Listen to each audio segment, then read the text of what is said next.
Terdakwa Ferdy Sambo tidak menggunakan sarung tangan warna hitam saat keluar dari rumah Jalan Saguling dan masuk ke rumah Jalan Duren 3 pada 8 Juli 2022.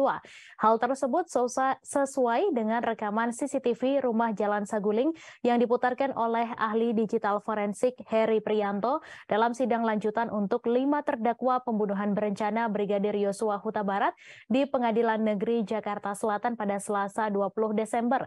Melihat tayangan tersebut, penasehat hukum Ferdy Sambo Arman Hanis langsung merespons dengan mengatakan jika rekaman CCTV tersebut membuktikan keterangan Richard Eliezer soal kliennya menggunakan sarung tangan hitam tidak benar.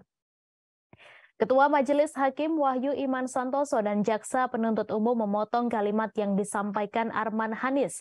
Hakim kemudian meminta ahli digital forensik Heri Priyanto kembali melanjutkan untuk memutar tayangan rekaman CCTV dari rumah di Jalan Saguling. Selain tak tampak menggunakan sarung tangan hitam saat keluar rumah Jalan Saguling, Ferdy Sambo juga terlihat tanpa sarung tangan hitam saat hendak masuk ke rumah di Jalan Duren 3. Hal tersebut sesuai dengan tayangan CCTV yang menunjukkan pukul 17:10 waktu Indonesia Barat. Selain soal sarung tangan hitam Ferdy Sambo, tayangan CCTV juga menunjukkan jika Richard Eliezer memang membawa senjata laras panjang jenis TR melalui pintu dapur. Kemudian diperlihatkan juga bagaimana Ricky Rizal yang naik ke lantai 3 rumah Jalan Saguling lalu turun ke arah keluar rumah. Sesaat setelah Ricky Rizal keluar pada pukul 15:56 waktu Indonesia Barat, Richard Eliezer tampak masuk ke dalam. Ia membuka pintu kaca dan bergegas masuk lift menuju lantai 3. Saat Richard hendak menutup pintu lift, terlihat ajudan Ferdy Sambo Daden Miftahul Haq masuk ke pintu kaca dan melihat ke arahnya dari luar lift. Lalu Richard tampak turun dari lantai 3 rumah Jalan Saguling pada pukul 16:13 waktu Indonesia Barat melalui lift yang sama.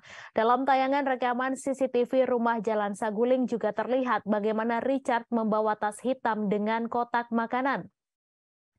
Sebelumnya, dalam kesaksiannya, Richard menuturkan dalam tas hitam yang dibawa bersamaan nasi kotak berisi senjata milik Yosua.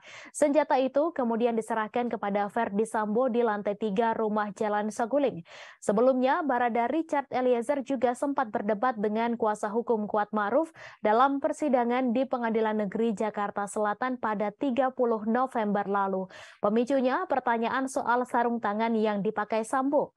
Awalnya, Baradae ditanya oleh kuasa hukum Kuat Ma'ruf Irwan Irawan soal sarung tangan yang dipakai Ferdy Sambo saat mengeksekusi Brigadir Yosua di Duren 3. Lalu Baradae menjawab bahwa sarung tangan yang dipakai Sambo hanya di tangan sebelah kanan, sedangkan tangan kirinya tampak tidak memakai sarung tangan. Selanjutnya, kuasa hukum Kuat Ma'ruf menanyakan soal apakah tangan kiri Sambo sempat menyentuh senpi tersebut. Baradae pun membenarkan karena Sambo memegang senjata dengan kedua tangannya.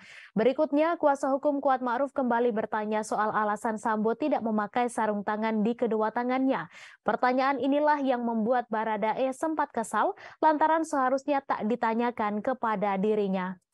Lalu kuasa hukum Kuat Ma'ruf tetap memaksa lantaran Ferdy Sambo tidak dihadirkan di persidangan tersebut. Namun Baradae tetap menegaskan pertanyaan itu tak tepat diajukan kepada dirinya. Melihat perdebatan itu, Majelis Hakim Pengadilan Negeri Jakarta Selatan pun berusaha melerai. Terima kasih sudah nonton.